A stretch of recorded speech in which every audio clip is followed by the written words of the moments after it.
Issue a standing kill order on Jason Bourne, effective immediately.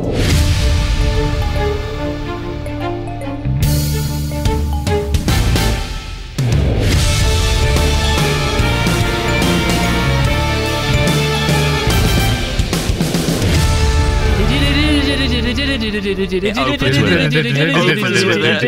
over the opening titles. Middle, end. It's just the same fucking song, baby. It's Kill James Bond, and it's the Bourne Ultimatum. The movie that has worked out that it's got one piece of soundtrack music, much like us, and it's gonna use it because that shit was expensive. It's back. It's got more cuts than ever. Oh, well, it's worse than that, right? Because the previous one, you had too many cuts so you couldn't see. And clearly what they've done for this one is gone, you know what would improve this immeasurably is shaky cam. Like a whole shit ton of that. Oh, I'm so upset about the shaky cam. There's like a scene like right near the end after a car crash where nothing in shot is moving, but the camera is just being like fucking wiggled from side to side. Half so the credits are like the camera just wiggler. Like all caps. I can't see what is happening. Like, Fire stabilizer. So we know at the end of the previous movie, Jason Bourne has gone to Moscow. Invest in a tripod. Yeah. He's gone to Moscow and he has engaged in a car battle, the most honorable form of combat, with his Russian Jason Bourne equivalent, Jason Bourneoff, and killed him. Jerzy Bondov. And he's Alice, Abby, and Devon, by the way. Yes, Kill James Bond. It's a good podcast. You should listen to it. All of our brains have been broken by this movie. So he's now in Moscow with a 5-star wanted level. A lot of Russian cops are like running around shouting the "Via" a lot, and he has been shot also at some point during this. So he sort of stumbles around. This really sets up a recurring bit for this movie, which is crowds are terrifying. Being chased through crowds is terrifying. Don't worry, we will find a way to make this racist later. And so he's like in and out of trains and stuff and like pushing past Russians. And he forces his way into, I believe, a vet's in order to inject himself with veterinary estrogen or whatever, which cures his gunshot wound. That's fair. Yeah, he gets a health pack. Yes, and then as he does this, 2 Russian cops break in, hold him at gunpoint, and he disarms them, holds one of them at gunpoint, and then goes, "My argument is not with you," which is a frankly bizarre quite line. Formal. It's like Socrates. To whom it may concern, officer. Also, he has a flashback to the villain of the film. Now, this is, if you remember, at the end of the Bourne Supremacy, the villain, Brian Cox, the big bad guy, shot himself. Yes, he did. And this film is like really feeling his absence because I didn't think they knew they were going to do a third one, but like the villain they get for this film is so clearly just like discount Brian Cox. And he really only says really one thing, which is, hit me with it, Dev. Will you commit to this program? That's him. He says it so Jason, much. Will you commit to this program? And he says it a few times. Will you commit to this program? Will you commit to this program? Will you commit to this program? Commit to this program? Will you commit to this program? And that's just a taste of what the movie The Bourne Ultimatum has to offer. It also has 3 scenes that for some reason play 4 times each. It does a scene from one of the previous Bourne movies again for no reason. Yeah, I thought I was having a fucking stroke when that happened. Like, I was like, I've already seen this. Like, but also like I think I said at the end of the last recording, I was like, no, I swear Brian Cox is in the third one, and that's because this guy just like looks and acts so much like him that I had like fucking false memory syndrome, like one of those Christian pedophile hunters. Are you going to commit to the program or? Yeah, listen, you're going to be real with me right now. Are you going to commit to the program right now? I'm getting texts that say brick and I'm shooting my neighbors. Well, the worst part is this isn't even one best value Brian Cox. There's like 2 or 3 Brian Coxes in this movie. They're all different, like older white guys in suits, and they blend together so much. There's looking past them. I'm like, there's one of them who goes, "Will you commit to this program?" And then there's another 2 just around. there's the they all have one line each. CIA director මₚ Yes. And then there's we commit to this program, and then there's the main guy, Noah, the villain. Yeah. So Jason Bourne escapes Moscow, and we go back to CIA headquarters where they tell us the plot of the previous 2 movies. Pamela Landy, the good CIA agent, is there. We have the new CIA director, who is like slightly like Red State Nosferatu. Mm-hmm. His name is Kramer, which is funny to me. His name is Director Kramer. They keep going, get me Kramer, and I'm just imagining like bursting through the door. Kramer, what's going on in there? It was a secret kill squad, Jerry. It was a secret kill squad, Jerry. So, Director Kramer. We get another one of those scenes as well later on. Sorry, we'll get to it. I'm getting ahead of myself. Okay. So Director Kramer goes, Pam, will you explain the plot of the previous 2 movies? And she does, and she goes, okay, sure. Jason Bourne was this guy who we trained psychologically to become an assassin, and he got amnesia, and he sought revenge on us as former employers, and we think he's fine now, but yeah, I trust him because I think he's based, but nobody else does. But my favorite part of this, and this has to be the episode art, is they're doing this through the medium of looking at old photos, right? And Kramer is like, well, what happened to Ward Abbott, Brian Cox, the bad guy in the last 2 movies? Why isn't he the bad guy in this movie also, even though he kind of is? And Pamela goes, yeah, he killed himself in Berlin, and drops a Polaroid of Brian Cox looking like the after picture of I Told You Couldn't Handle Him Pussy.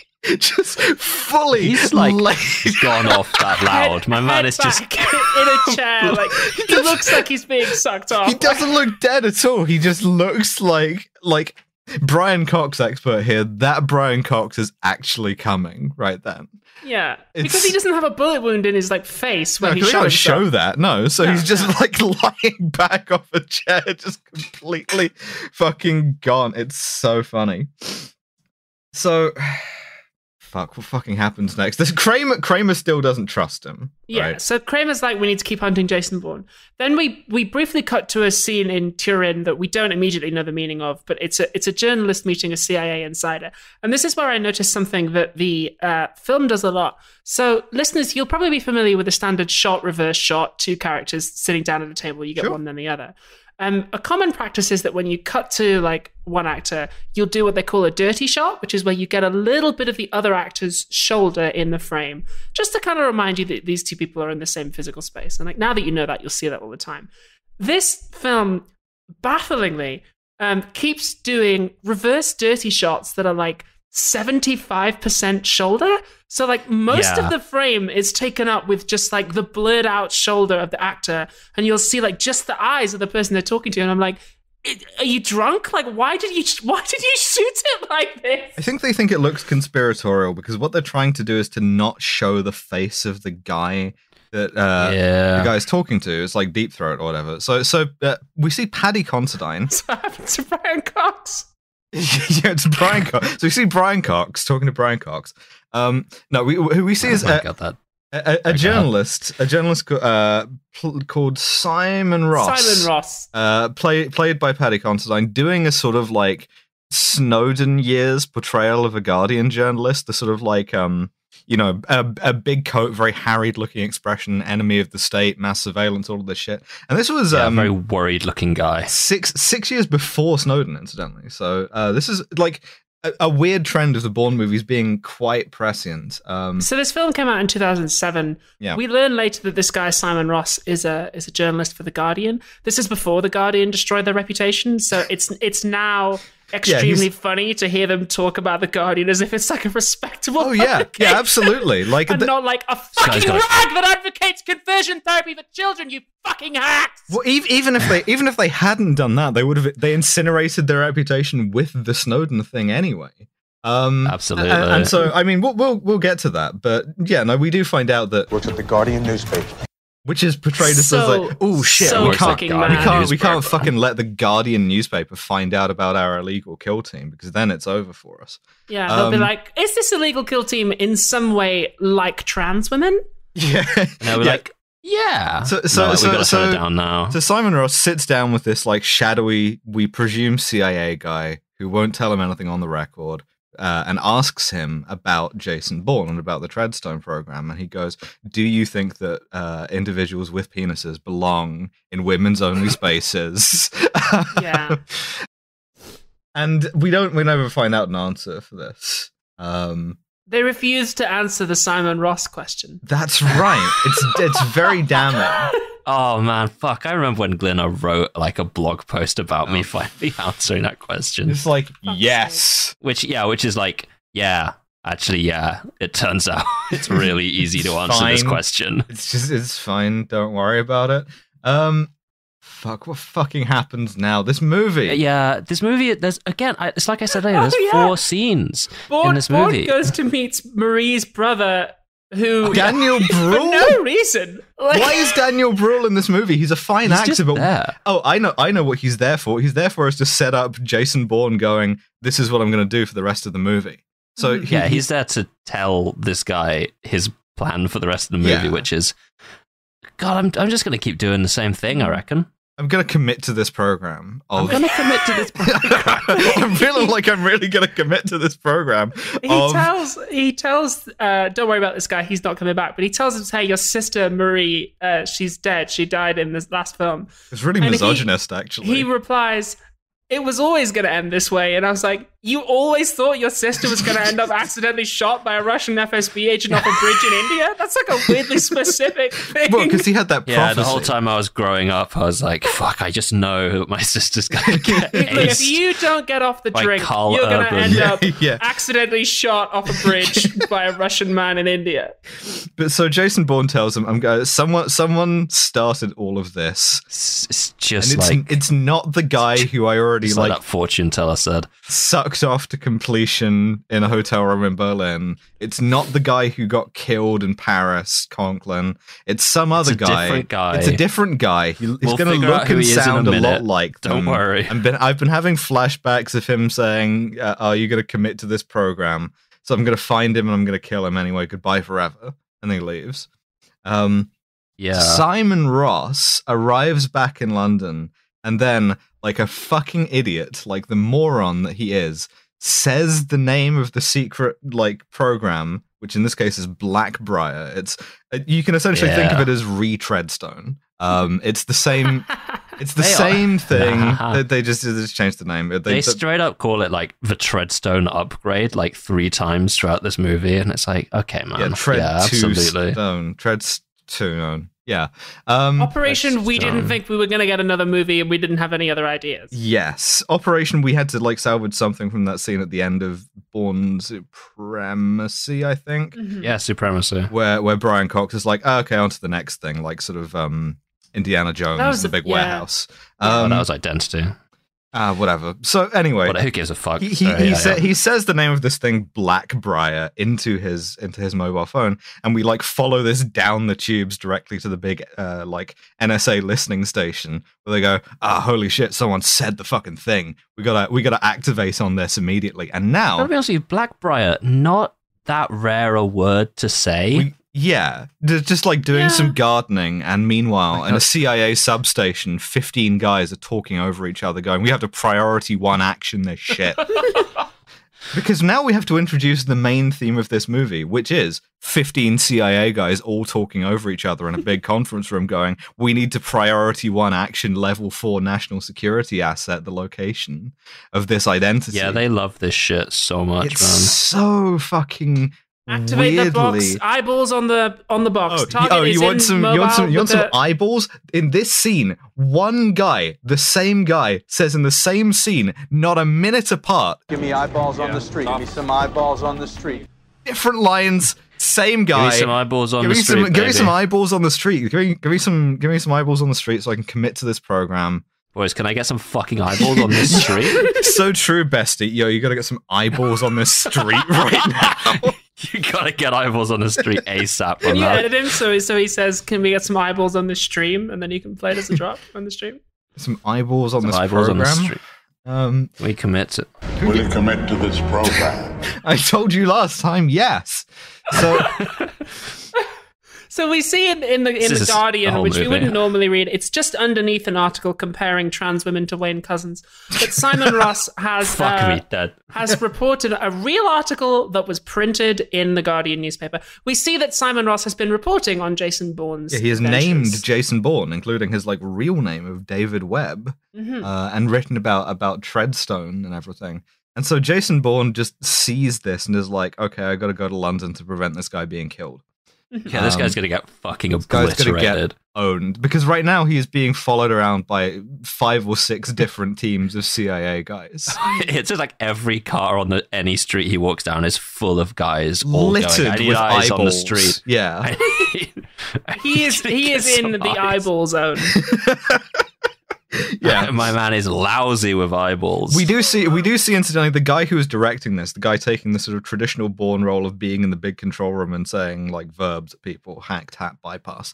God, he loves to do that. Is a guy called Vosen. He's played by David 𝒲𝒾𝓁. He's I guess also the Brian Cox here. Mm-hmm. Brian Cox brackets thin. He doesn't really say anything distinctive other than a large amount of nonsense, like I need a code 10 abort for a 4-block radius sort of thing. Yeah. But he is the one who is hunting Jason Bourne. But Bourne manages to slip a message to this Guardian journalist, Simon Ross, by the extent of I guess calling another Guardian writer's phone.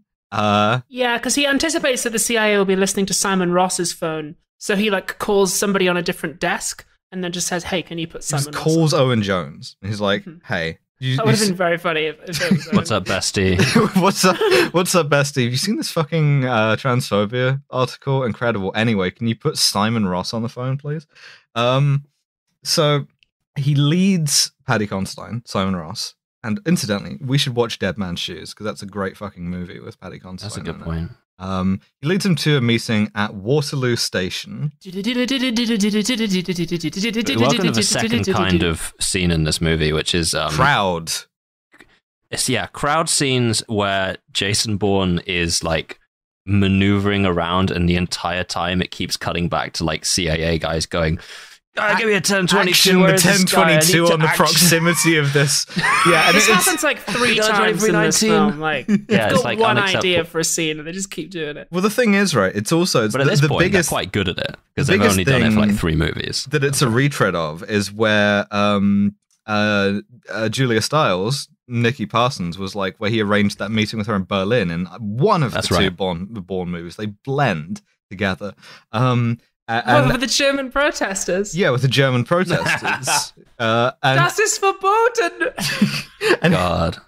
What a great set of movies. So this whole time the CIA has been needing some eyeballs on the street, and the whole time Jason Bourne has been evading them easily. And so he sneaks a phone to Simon Ross, and then he sort of remote control pilots him through the crowds. At evading the CIA capture squads, who are, I guess, gonna extraordinarily rendition him, because he does just get a guy kidnapped just by accident. No, he does it on purpose as a bit. You're right. He actually, Jason engineers a different guy getting picked up by the CIA, just maybe to illustrate to this journalist what's going on. He's there's a guy over at the bus stop, stand weirdly close to him. And then 10 minutes later, that guy gets bundled into a car. Injected with unknown substances and bundled into a van. So while that guy's enjoying my ideal first date, Paddy Considine is running through different bits of the concourse at Waterloo Station. I'm trying to fucking remember what happens in this movie. So Bourne wants to know, who's your source? You must have somebody inside the CIA who's telling you this shit. And then Ross is like, "Oh, I'll tell you, you got to get me out of here." And then Ross panics and runs. We see that the CIA have activated a chimp. Yes, this is good because Noah goes, "Put the asset on standby," and I wrote, "They have a chimp in the building." They have a chimp in the location. They have a Professor Chimp ready to go. Yeah, They shouldn't have killed Professor Chimp. This should have been just like Karl Urban should have been Professor Chimp, All of this you should should have also been. have been Professor Chimp. Oh yeah, same guy. We've just run an experimental Mark Strong cloning program. That's what the program was. We all came out weird, and we called him 5-0. Will we commit to this program of cloning Mark Strong? Yeah, all right. I'll fucking commit to that. No worries. So Professor Chimp is like climbing up into the big like thing behind the switching advertisement billboards in Waterloo Station. Meanwhile, Jason Bourne is like interrogating the guy. Also, at one point, in the most British move, Simon Ross is about to get to safety, and then he panics because he sees the most British thing of all, a sinister-looking bin man. He does. He really.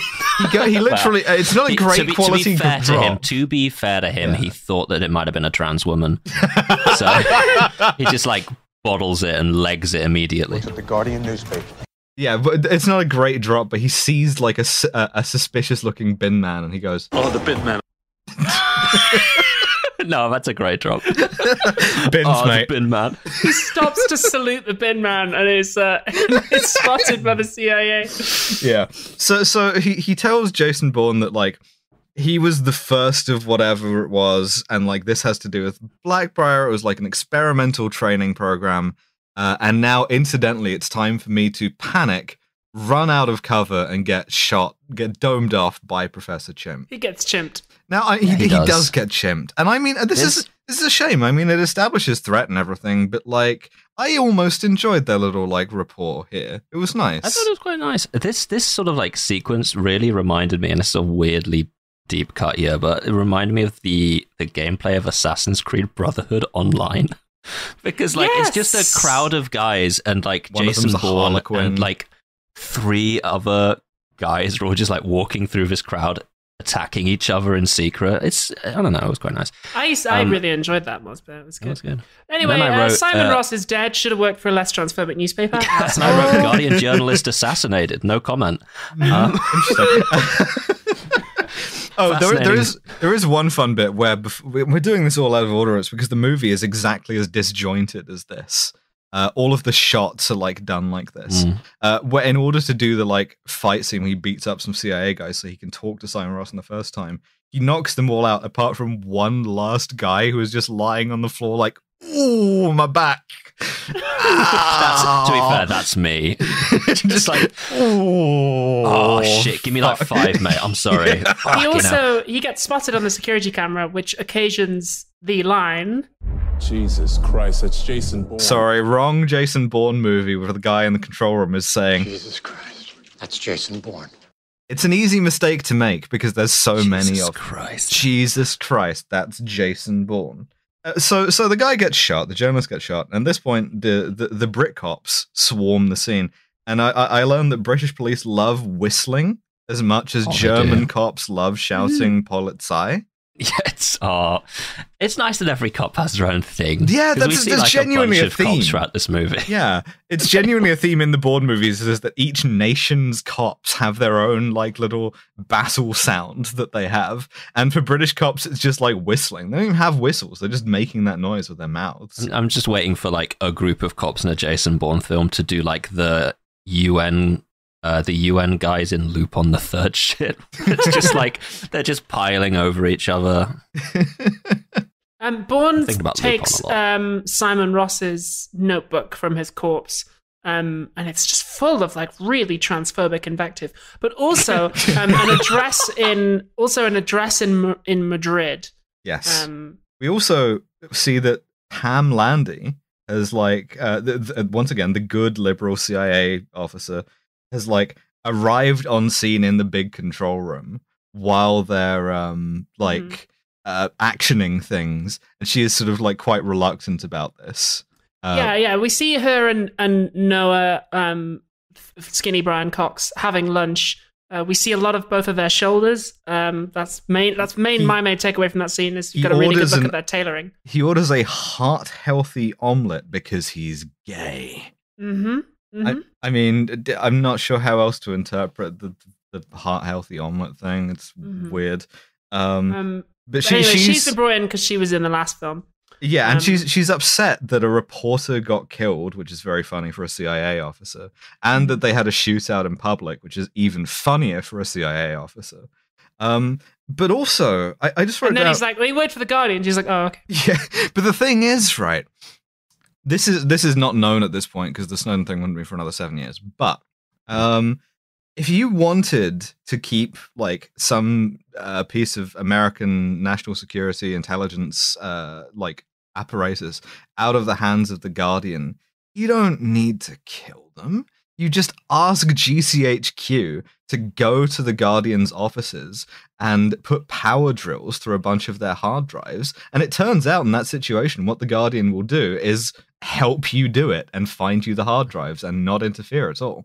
So it's cool. Just unnecessary. There you go. That's the truth-telling, bold, investigative journalism. Mm-hmm. Mm-hmm. Yeah, from the Kill James Bond podcast. That's my official stance. Don't read it. Don't buy it. Don't speak to anyone who does. Same as the Sun. The best thing that came out of The Guardian was like this rash of movies where Guardian journalists were crusaders for truth, always wearing the same big puffy jacket for some reason. Like you're sort of... They have to share that one. Yeah, your Fifth Estate, this kind of thing. When you get into The Guardian, you are issued a big puffy jacket, a wild list of transphobic allegations to make. Just a copy of Janice Raymond's Transsexual Empire, just like, you will be tested on this. Yeah, that's what you need the big puffy jacket for, is a place to keep all of the different copies of the Transsexual Empire, Irreversible Damage, all of the other sort of like all the other things that you will be rephrasing and printing. Anyway, Pam... It's so funny. Every time there's a journalist on this podcast, we get like 10 to 15 minutes of like material just being like, this guy fucking sucks, huh? Yeah. This movie really wants us to think about this guy in any like way other than absolute detest. And I refuse to do it. No, absolutely not. Anyway, Pam and Noah figure out who the CIA guy is, who's been feeding Simon this information. This is my god, half clever, right? Because the deal is that they do the usual TAC-TAP bypass, Wi-Fi connect everybody whose phone was in Turin when Simon Ross was in Turin. And Pam goes, well, no, because he wouldn't fucking keep his phone on him. Everybody keeps their phones on all the time because they need to talk to 15 people at once about how to action things. Therefore, whoever had their phone off during the time when they were meeting, that's probably going to be your guy. And thus they find the guy. I do have a little recording of the hack bypass. Like, this is the vamping that they do while they're looking at computers. Pull up a social. Pull it up. It's the document. Break it. Over here. What is that? Stop fucking... Right there. Initials. You know what this is? Bring that up on main. You know what this is? These are the stimulus response gangsters from Goldfinger. Yeah. Give me good numbers, Jimmy. Just open up a new tab. Hey, a new tab just opened up. It's the Thomas Crown Business Factory. It is. Give me good numbers. They're at the intelligence factory. That's right. They're like, is that a fucking... And that music plays throughout the entire movie. Like, is that a document? Bring it up. Is that initials? All right, put that on main. So the CIA and Jason Bourne figure out pretty much at the same time that it's this guy, Neil Daniels, who was Simon Ross's source. He works for the CIA in Madrid, and this sets off the rest of the movie, which is Bourne and the CIA trying to chase each other to him, and the CIA wanting to capture them both. Yeah. So now, what fucking happens in this movie? Bourne Jason goes Bourne. I think I'll be honest. I was shot twice in the back after failing a covert assassination mission right before I recorded this. I've been fished out of the fucking Mediterranean by a bunch of fishermen, and as such, my clues to what happened in this movie that I saw this morning are largely contained in flashes of memory and a little laser pointer thing that was embedded in my back. It's okay, Alice. Just commit to this program. So I'm gonna fucking kill that. No, that's not the one. Sorry, I meant to Commit to this program. That's not the fucking one. I was on the wrong subset. So Jason Bourne. Abby, when she sees a Guardian journalist. Jason Bourne Abby, the second she gets a brick text. No, I'm going to fucking kill that cunt. Is activated, ready to go. Jason Bourne goes to the address in Madrid where this CIA insider I forgot. guy This is why it threw me off, right? Is because he walks from London to Madrid in one shot. Jason Bourne, it's time for you to go to next location. It's not even time for him to go to next location. It doesn't. This is so underwritten that it doesn't even process as next location unless you're like looking for the title thing that says Madrid, Spain, and you can pretty easily miss that. Especially if you're currently reeling from how dumb this movie is. But it's not time for them to find him yet, so he's already left. So the CIA sends some operatives there. They send some chimps round. Yep. Bourne these aren't even chimps. They're just regular guys. They don't stand a chance. This one is the worst one ever because it's in like a pitch black room and they just have a fight. And it's still shaky and cuddy. And I wrote, here's where I'd put my action scene if I could see it. What he does is some Home Alone shit. He tapes a flashlight to an oscillating like room fan to make them think that the shadows are moving, so there's someone in the other room in order to ambush them and knock them unconscious. Yeah, they're really leaning into this. Like they did it a bit in the earlier films where like, okay, this guy is so fucking good. He's so good. You don't even know what he's doing when he fights people, and they've just lent into it by making it literally impossible to know what he is doing during a fight. So you see him win a fight and you're like, I don't know how he did that. Jason Bourne just put two guys on the ground. Fine. I don't... Cool. Yeah, okay, whatever you say. We never like see him come in and then like look at the fan, and we never have a chance to figure out like, oh, he's going to do this. He's just basically just like super powered. Yeah, he's one step ahead of us, the audience, which is fine if we get like... given some of the clues as well, and we can try to get it, but it's so. Also, Nikki's there. Yeah, Nikki walks in. Julia Stiles walks in, and they finally give us something to do in this movie. And curiously, 5 lines.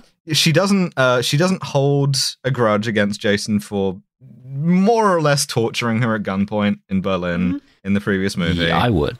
She's fine with it. Like, the CIA call her. And she uses the big, like, I'm actually fine code response rather than the I'm not fine, Jason Bourne is holding me hostage code response because she likes him. And like, we have reason to believe Jason Bourne might be in the area, and it cuts back. And he's like stood in the room with her, and she's like, really? Are you still going on? Yo, that's Jason crazy. Bourne? That's Jason Bourne. So I appreciate that. I also appreciate in like the second smart thing that Pamela Landy has done in these two movies is to be like, as soon as she gives the like Jason Bourne is not here code, is like, yo, Jason Bourne's in the fucking room with her. 100% Jason Bourne is there. Because she immediately starts talking about how, listen, Jason Bourne's being hunted by the CIA. Not me though. I think he's cool and handsome. I think he's based and actually. If I could get a message to him, if only that were possible, what I would say to Jason Bourne is, I would say, keep it up, Tiger. Let's go, big dog. You're doing great. And there is a nice little like sequence of things where Noah is like, all right, how long before backup gets there? And a guy holds up like 5 fingers, and he goes on the phone to Nikki. All right, backup's gonna get there in about an hour. Just hold tight. And then as soon as she hangs up, Jason's like, how long have I got? And she's like, 3 minutes. Like, everyone's playing each other and they all know they're doing it. Yeah. It's like, this whole script was written on like 3 levels of obfuscation, which are unnecessary because everyone is fully over it. This bit. I like it. No, it's good. So back in New York, Pam like takes Noah into his office, and we literally just retread the Brian Cox, it was a secret CIA kill squad scene. It's the same thing. It's the same fucking thing, except there is one difference. You don't have difference. clearance to find out about this. What if I did? All right, it was a secret CIA kill squad. She's like, what is Blackbriar? I can't tell you that. No, but really though, what is Blackbriar? I dare you. Oh, no more getting the bad guys caught on our sights than watching them escape while we wait for someone in Washington to issue the order. And the thing is, right, one of the things that Noah says to Pam at this point is, you've seen the raw intelligence. You know the data, you know the danger is real. We're not just like inventing it like we were previously. And to me, this is like a slightly little bit of like more erosion of the sort of fucked lib principles of the Bourne movies, because originally it was like, oh, it's a CIA kill squad that the CIA uses to like manage both American interests but also its own reputation. And now, like, Brian Cox never got actually, this is good what I'm doing, it's based. Instead, he just had to be like, you wouldn't understand, I'm old and also extremely corrupt.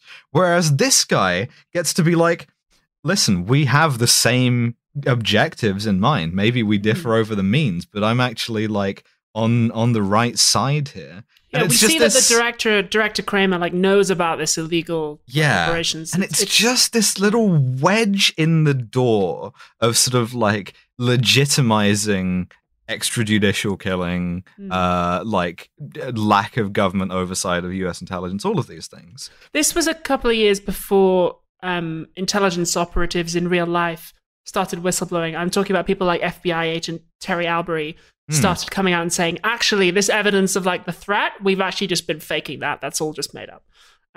Yeah. And before like all the scandals broke about them just like openly committing entrapment against people for no reason. But you can't like unring that bell. Once you've put in the movie, like, the threat is real, therefore the highly illegal measures that we're using to address that threat may be unacceptable to you, but they are legitimate in that sense. You can't then go back and be like, actually, all of that shit was wrong. Our bad. Also, the Neil Daniels, the guy who was passing the information to the journalist, has all the receipts of Blackbriar. He's gone on the run with the data. Screenshots of the dangerous group chats, all of this. So we've all got shit, he's in Slur's chat. Fuck. He's been in Dev's computer and taken all their screenshots. Fuck. So Jason and Nikki go on the run together, and we get this little scene which I feel sort of in two minds about, right? Where they sort of imply in a sort of ambiguous way that they had a relationship together. And I'm glad you picked up on that. And he just doesn't remember, and because she my goes big question is like, why is she helping him? Yeah. And I guess it's kind of like an old flame thing. And she's like, you know, it was difficult for me with you, and you really don't remember. And there's this kind of like unspoken thing that goes between them. Now, I don't know. It's compelling, right? It fits in actually quite well with her character on the previous two things. It explains her not like minding too much being tortured by him. But it's also a bit misogynist, I would say. Just a wee bit. It is. I mean, it was interesting because I was like, oh, it is kind of a mystery why she's helping him. And it is an interesting idea that maybe he had a life beforehand and people who loved him and stuff. I thought that was interesting. I was looking forward to the movie, you know, explaining this or going into it further. Oh, no, she has 5 lines. We'll find out whether or not it does. Anyway, we got to go to Tangier because that's where this fucking guy is. Tangier for like an hour-long sequence, which I have summarized as tough men on small mopeds.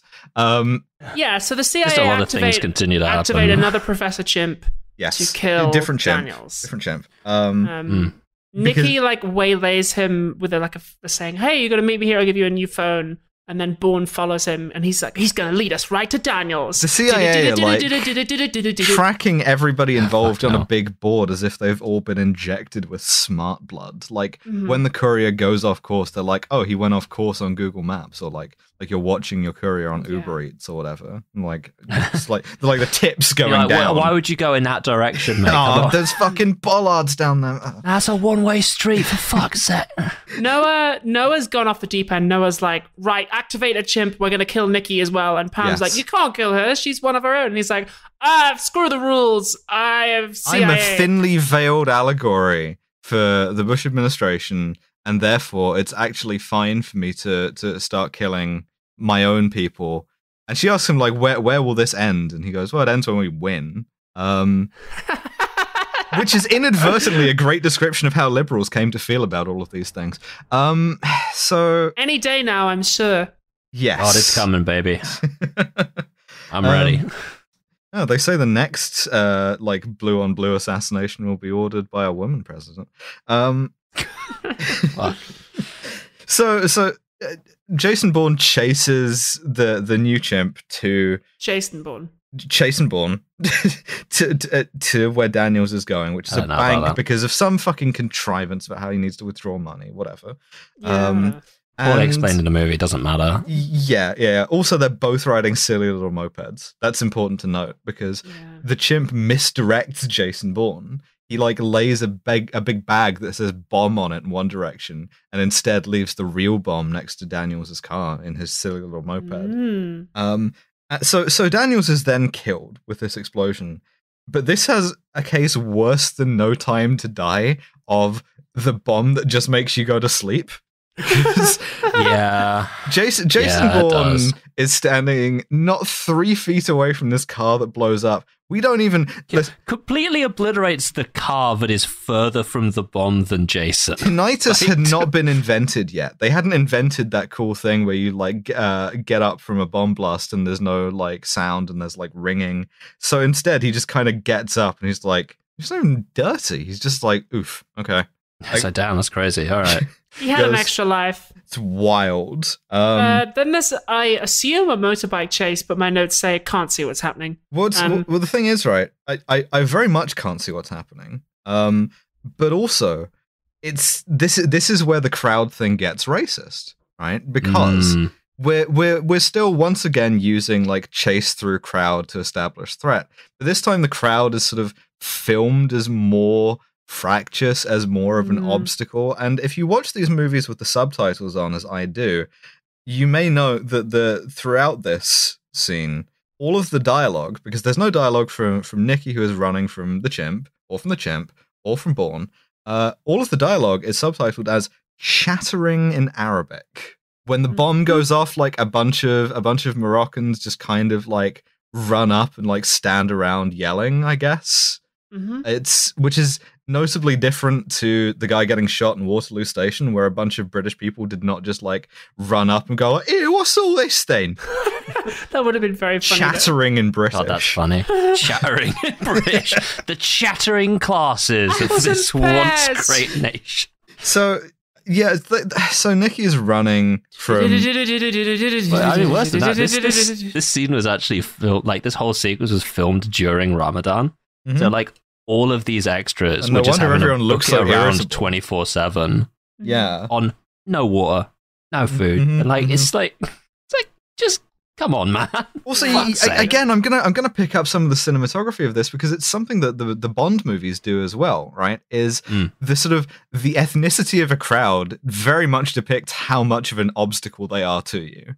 If you compare, for instance, it's a sliding scale from English up to German / Moroccan. Yeah, well, like in Casino Royale. In Casino Royale, where we start with like snake fighting or whatever, and then Bond has to like chase that bomber through that crowd. Oh yeah. Like also in Tangier, I think. There's lots of shots of like people's faces looking angry, people getting in Bond's way. Same here. Whereas in Skyfall, where he's chasing Silver through the underground, there aren't really that many. If you watch it back, it's mostly like people are deliberately melded into the background. So too in Waterloo Station here. It's very much sort of like an ambient environmental condition rather than check out these fucking guys. That's a very good point, Alice. That's a very good, good catch. So that's the high quality analysis that this podcast provides. That's fucking right. I am simply slamming the big "it's racist" button. Guess what, boys? It is racist. Some cool, silly little Moroccan cop cars. Also, the Moroccan cops are wearing like 50s uniforms, which I think is cool. They have like watch chains and everything too. I'm with you on this one. There is quite a tense scene where the chimp is closing in on Nikki and she's running away. If you weren't aware of why we call the Treadstone agents that, this would be so much. This worse. One would be fascinatingly racist. This one, considering that this man is Moroccan. No, Professor Chimp. No, this is just all of them happen to be Professors. Yeah, Chimp. Mark Strong. Yeah. Mark Strong brackets Moroccan. Jason Bourne runs through some people's houses. We get that famous shot where he parkours through a window that they used in the trailer a lot. Yeah, he learned that from Castell in the first movie. Yeah, he has a fight with Professor Chimp, and my notes say, I can't see it. This is like being in a washing machine. Professor Chimp genuinely like struggles to keep up with Nikki, and it's like, how the fuck do you lose the only woman with blonde highlights for a 500-mile radius? But no, he's He gets her into a house. Jason. I ask myself that every day. Oh my god. Fucking hell. Also, Nikki gets one stunt, which is to make a comically small parkour jump. It's about 5 feet. And it's it's obviously like not off the ground at all. And meanwhile, whoever is doubling for Jason Bourne is having to fling themselves through sugar glass windows. It's very funny. There is also they deploy a slightly cooler kind of cop after him, like in Mirror's Edge. Once he starts parkouring, I guess because you can't parkour in bring in the parkour cops. Tunic, so they bring in like cops in like cool baseball caps and shit instead, which I vastly prefer. So yeah, they fight inside a washing machine. Jason Bourne beats him up with a book. I guess it's the copy of Irreversible Damage he got off of Simon Ross. And he kills him. Using that to cause irreversible damage. Which would be it's a bit. It's very clever. So yeah, Jason Bourne then kills him, and Nikki sees this. Nikki does try to intervene in the fight, and she gets kicked 3 times in the face inside a second, and is then unconscious for the rest of the fucking scene. That's a 1960s level of what do we do with a woman in this fight scene. It's not only 1960s, but it's also what they did to Madeline Swan in fucking Spectre when Dave Bautista threw a dinner in her face. She goes, Jason Bourne, you don't have to be Jason Bourne anymore, and then gets Bautista bombed.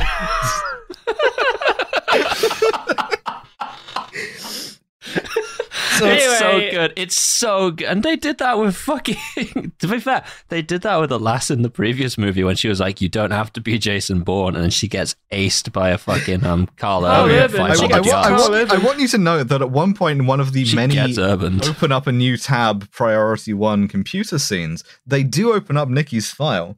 And in her file, it says, for just long enough to read it if you're paying attention, that she is proficient in karate and kung fu. Really? No, yeah, motherfucker. It does say that.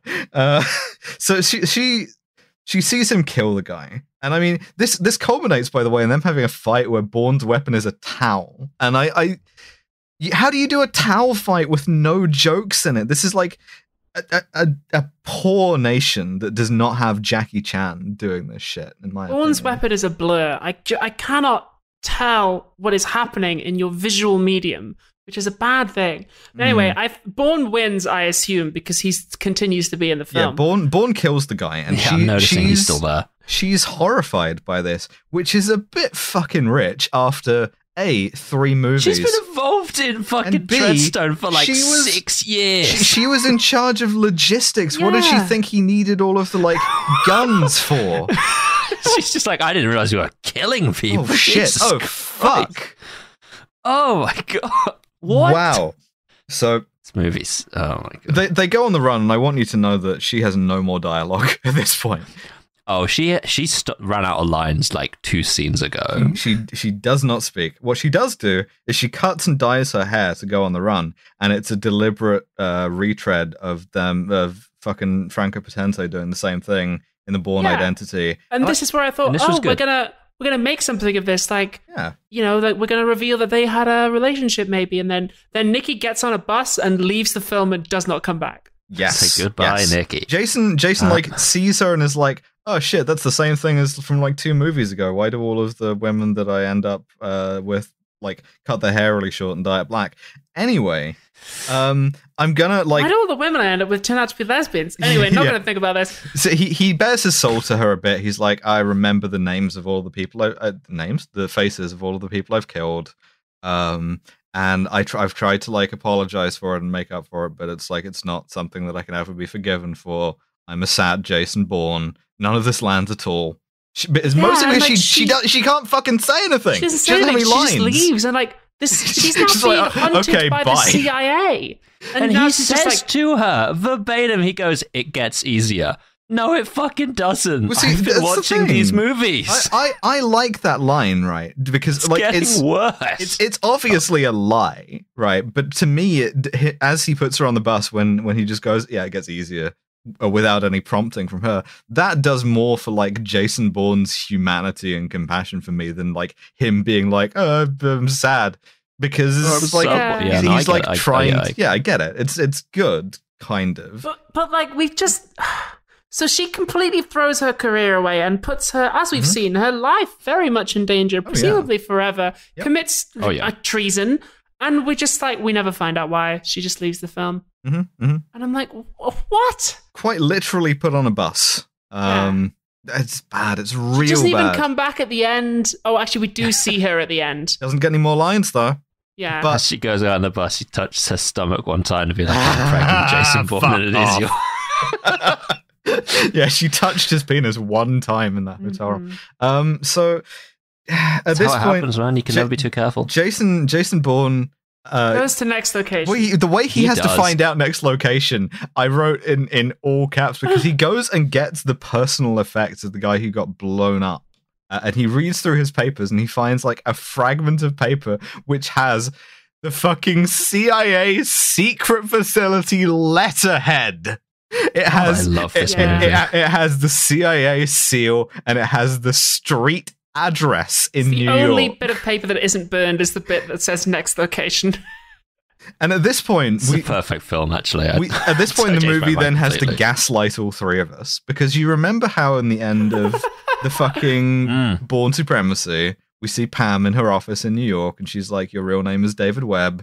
You were born 4/15/71 in Nixon, Missouri." And Jason Bourne does the amazing fucking "ooh, I'm watching you even though we're on the phone" thing, and then just leaves, right? What? Yeah, the Jason Bourne special. The Jason Bourne special. Oh, that's coming. Don't worry. What if we redid that exact scene, but in a way that didn't make any sense, and also never address what if we just fucked with you on purpose as a bit? And I'm like, okay, fine, whatever. Yeah. So Jason Bourne goes to New York City. He goes to the address and. The secret CIA facility, which has like overlooked windows and no curtains, because he just looks in with a sort of fucking monocular, sees Pam, sees Noah taking some files out of his safe, and sees the cover of those files is labeled _Blackbriar. Yeah, really clearly. If they just show this to the window, that I show this secret file to the window, let me hold it up.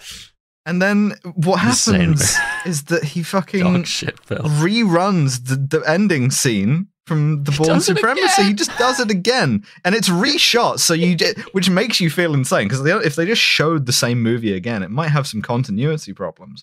But it would make you think, oh, okay, this is like that was like disjointed in time, and now we're getting to see it for real. I'm sure he had a rifle in the last one, not a monocular. What it seems like when you're watching this one is he has just done the exact same move. It's so funny. He's gone back to her office and she picks up the phone and gives him the exact same conversation.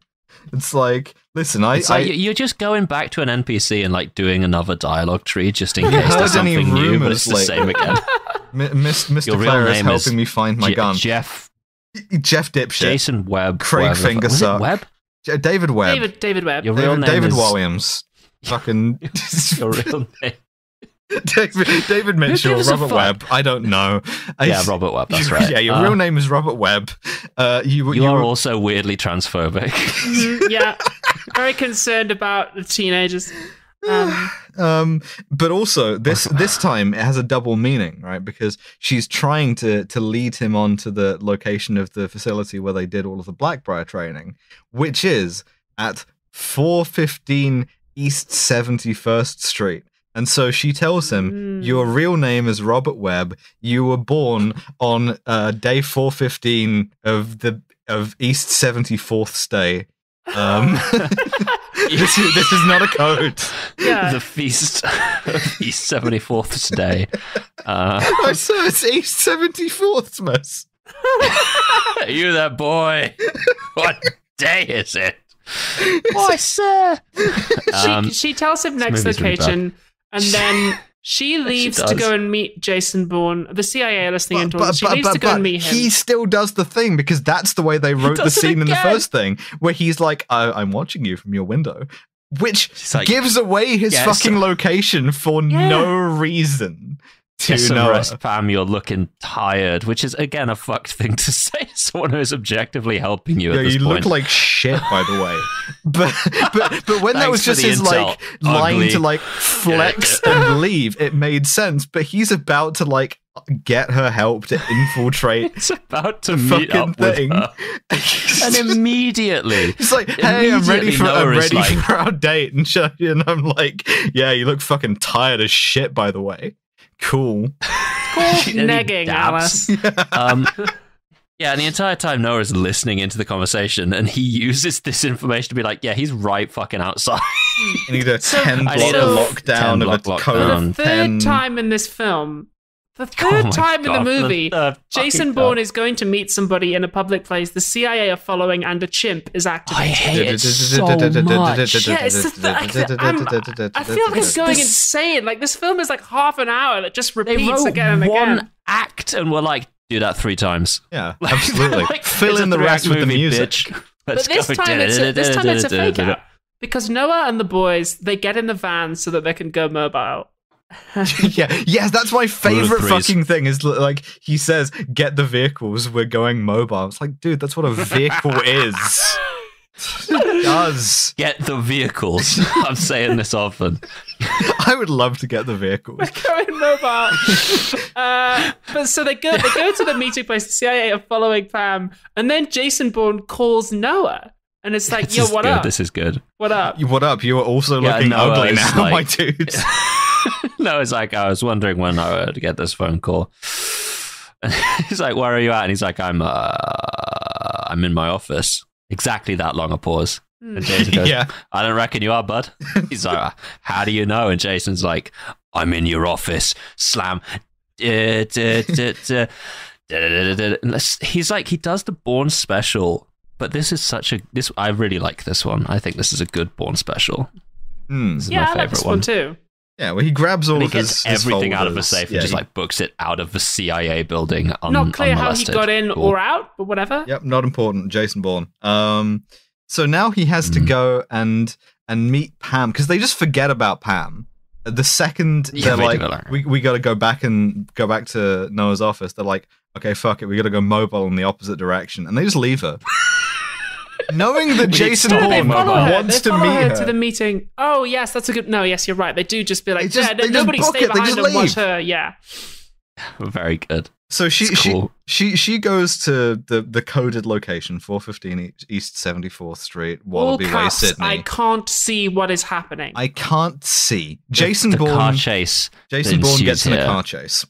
It kind of fucks, but it would fuck more if I could see what was happening. And he does the fucking special again. He has another special move, which is to crash a different dude's car and then let him live. It's exactly the same. It's exactly the same as the ending of the previous one. Yeah. It's so weird. You were meant to see these movies about 18 months apart. If you watch them within 6 months of each other, your brain will leak out of your fucking ears.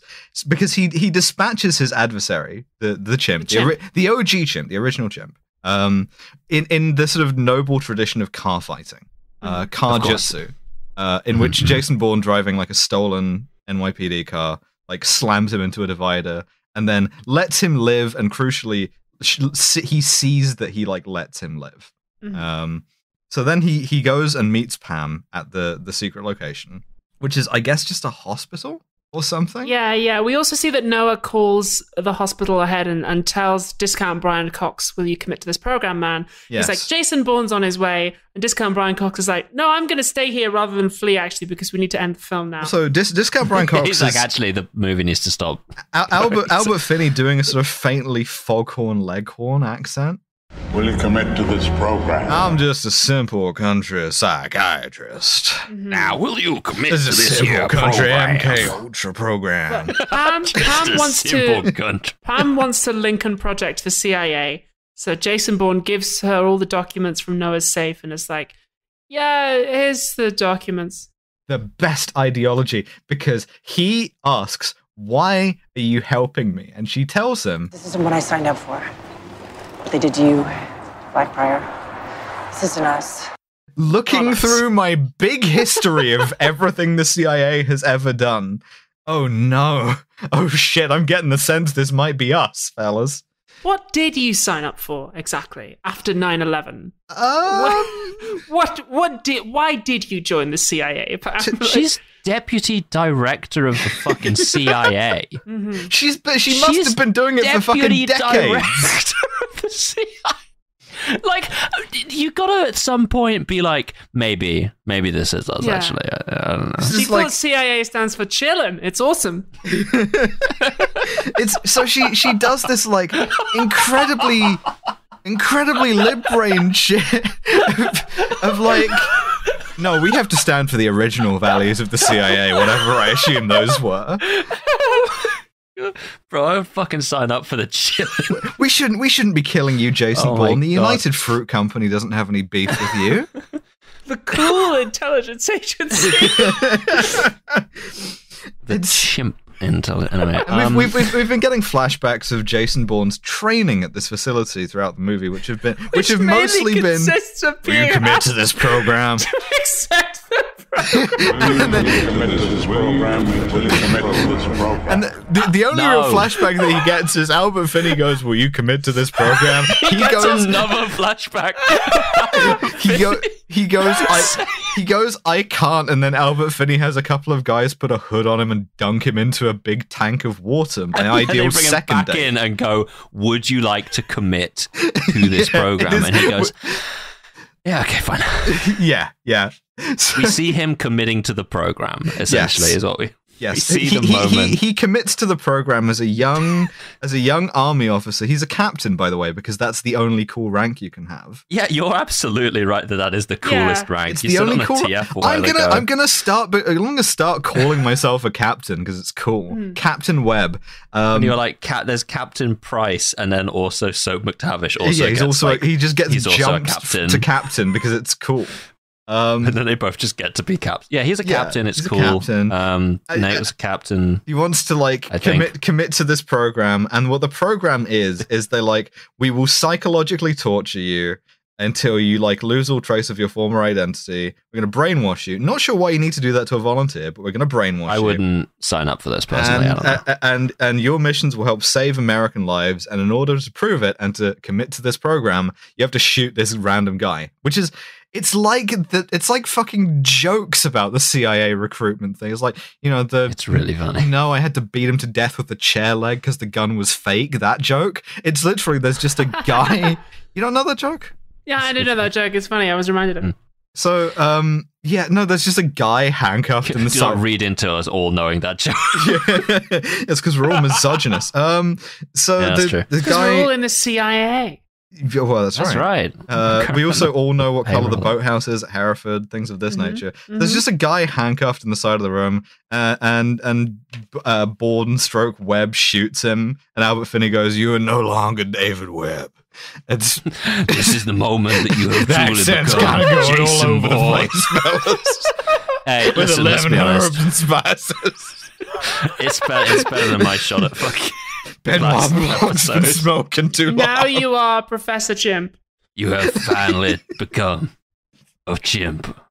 And then he shoots this guy, and then he it's very funny to kick down the door of the spy and be like, "Why did you do this to me? Why me?" And just volunteered. Like, you straight up you came to us, bro. That's quite walked funny. in the door and were make me a chimp. You're I will do anything to protect this country. It is quite a cool idea, though, and I do wish the film had lent into this idea harder that patriotism can be turned to evil ends. That is kind of the theme of the movie. That's sort of what's happened with Noah. I wish we'd sort of lent a little bit harder into that because it's nice that they finally found a theme, The 2007, so it also manages to get a little bit of Hollywood has become aware that torture exists, but not really what it is, other than you put a hood on someone and maybe you dunk them in some water. They've heard that water's involved. Where was Abu? When did Abu Ghraib? When did that come out? Let me check that actually. Because the guy's in the corner with a black hood and an orange jumpsuit. It's very Abu Ghraib, the imagery.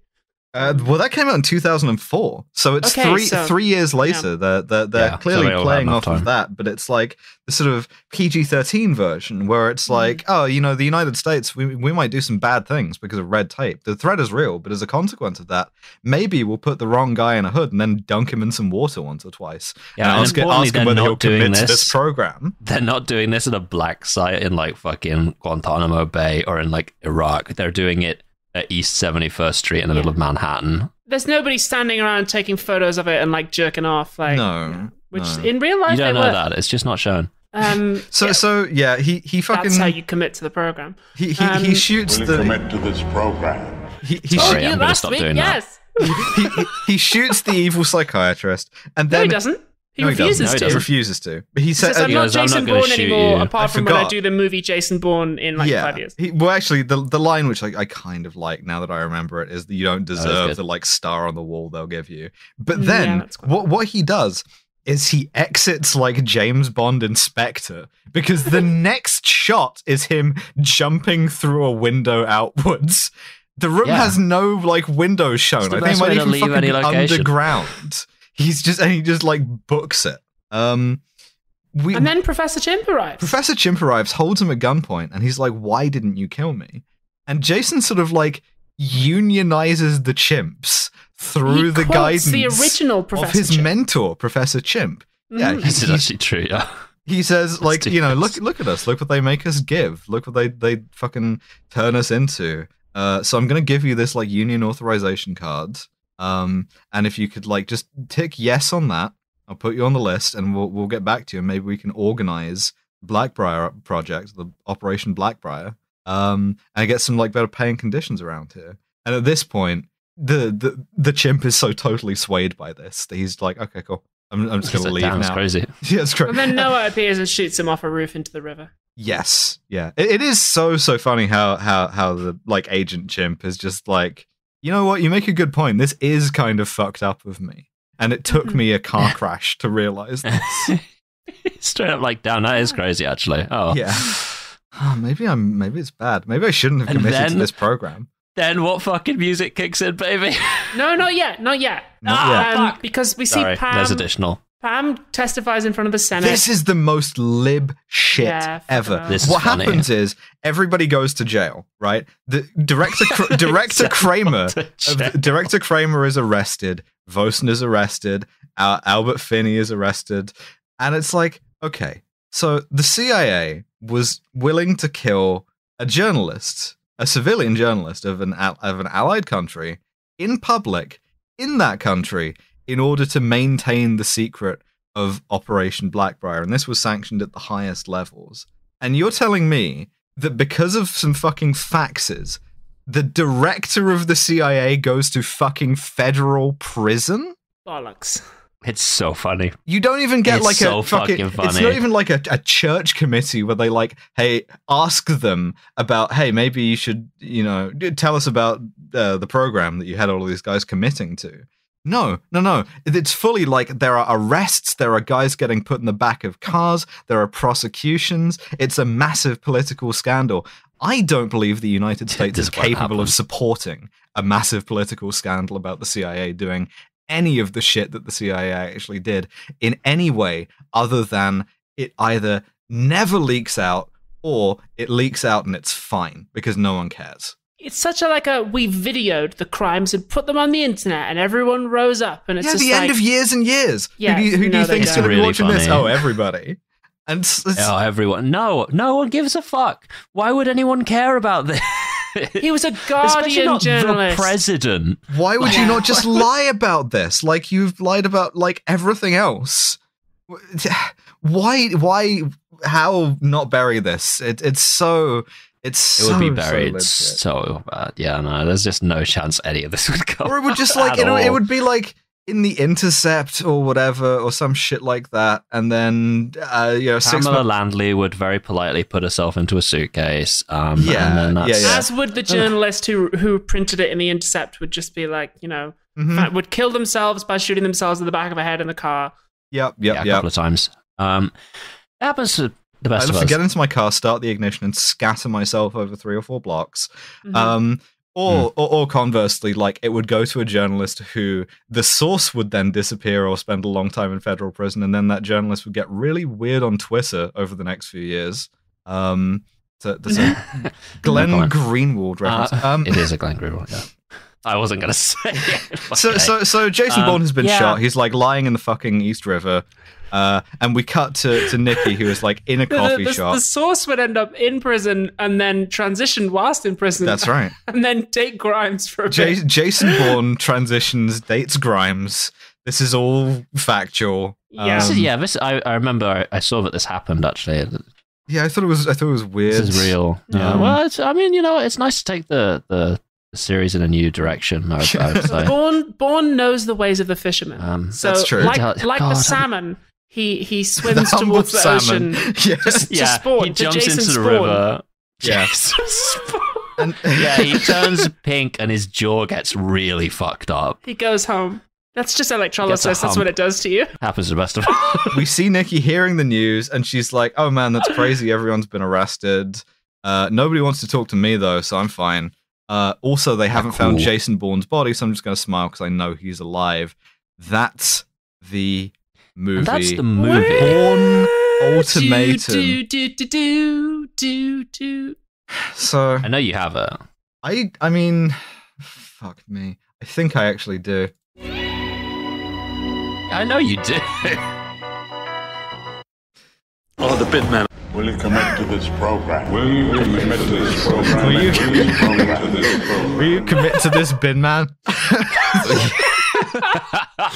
So we at one point had two science-based systems on this podcast. We had a science-based system called Operation Treadstone, and then a science-based system called Operation 𝒲𝒾𝓁, which was largely the same, but turned out to be slightly more contrived. After seeing the audience at the live show chant the word scum, we decided to bring the scum system back. Yes. It's fun. Yeah, it's easy to remember. It's cool. It's based. We're going to retroactively. So the girth section is gone. 𝒑𝒏𝒏𝒏𝒏𝒏𝒏𝒏𝒏𝒏𝒏🔏 we hardly knew you, but it's gone. It's over. The girth section has unfortunately been taken out back. As with anything with a lot of trans people involved in it, the girth diminishes very rapidly and unexpectedly. And so what we have instead is the science-based scum system once again for SMARM, cultural insensitivity, unprovoked violence, and misogyny. So how do we think the Bourne Ultimatum does on SMARM? What SMARM is there in Bourne? There's no SMARM in Bourne. He gets a little bit when he does his Jason Bourne movie. He's like, if we were in your office, we'd have been having this. I'm willing to give him a point or two for his repeated. All of the lib shit is entirely earnest. Like Pam Landy's this is not who we are. She's not like waggling her eyebrows at all there. She's fully She's like, this isn't who we are. This isn't the CIA. Don't ask what we were currently doing at the time this movie was made, but this isn't us. So yeah, 1, I think that's fair. Okey-dokey. Cultural insensitivity. Now I'm just gonna like remind you of the subtitle chattering in Arabic. Yeah, not great. I'll tell you that for free. It falsely accuses every British cop of having a whistle, which you can't be culturally insensitive against the British. We invented it. That is true. That is true. That is true. Okay. Yeah, we did, didn't we? Huh? Say 3, maybe. Oh, maybe high 2. Okay, 2. Unprovoked violence. What if I could fucking see any of it? Yeah, question mark. Completely impossible to tell. X out of like, I have no idea. He does actively like refrain from committing some violence. We see that when he's in the like office in Madrid, Nikki says like, oh, the two guys here, they're unconscious, but he hasn't killed them. He refuses to shoot the cop at the start. He refuses to shoot the cop. He refuses to kill Professor Chimp 3. Yeah, this is pretty low. Let's give it a like. I want to say 0, but I think it could actually be a 0 because he's like part of Jason Bourne's deal is that he is always provoked. He just wants to be like left alone, and it's not even in like a sort of like artificial death wish sort of way where like him not being left alone is like a kid chewing gum 4 blocks over. I mean, he does also execute a man when he commits to the program. That's true. The second he commits to that program. To be fair, he commits to that program. I'm not pressing it. He commits to the program. That is a murder. That's a murder. Yeah, that is very much a murder. But it is portrayed as being bad stuff. It is. Yes, to be very like he even asks, "Will you commit to this program, man?" A guy whose name I have not learned. Who is this guy? Like, what did he do? To which the response is, "That doesn't matter. Mm-hmm. Are you going to commit to the program or not?" Listen, motherfucker, this program shit. Are you committing to it? Two? Yeah, I'd like to actually circle back to the program. And bestie, I'm coming back to this program thing. Reprogram, and you committing to it? Per my previous email, will you commit to this program? Emailing the NHS again. Getting a text from Abby at 3 a.m. It's like, will you commit to this program? I will do think that. That could be good to do there. That would be very fun. How about two? How about two for the I'll go to a 2. I'll go to a 2. Yeah, okay. And misogyny. Surprisingly high. Yeah, in I think that so. Nikki, like, they give her something to do for the first time in this movie other than be terrified, and they totally beef it. She just kind of... She knows Kung Fu and karate and then gets kicked 3 times in the face inside a second, and then just doesn't say anything. Which, to be fair, I wouldn't say anything after that. It's kind of weird. Either. It's this kind of weird space where, like, your female characters can either be competent and strong like Pam, or they can be desirable. But they cannot be both. Because Nikki is, like, made up and, like, framed very much like a romantic lead. And, like, she's, like, very attractive, and this is kind of emphasized, and, like, with her outfits are very flattering. Whereas the Pam real heads not. want Pam to top them, but that's another story. But it's weird that, like, she can either be hot or cool, but not both. Yeah. No, I agree. There's a little bit of, like, they don't really do any sort of, like, girl boss shit with Pam, though, which I appreciate. She's just, you know, quite competent and there. But yeah, I think with Nikki, that makes it like a 3 or a 4, 3? maybe? Yeah, I'll do a 3. 3? Okay, sure. 1, 2, 3, 4, 5, 6, 7, 8, which is pretty good. For a terrible movie that's very difficult to watch, that's not morally bad. Yeah, it's on a par with For Your Eyes Only. Yeah. It's really hard to watch, huh?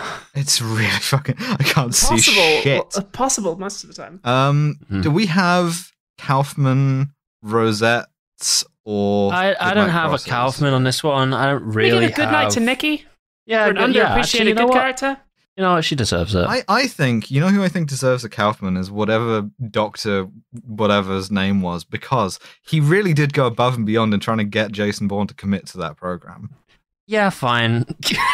Okay. He doesn't destroy the tone of the film. He got warning that Jason Bourne was going to be coming. He's like, no, I'm going to stay here and make him commit to this program again. I will accept it only if he is billed in the as "Will you commit to this program, man?"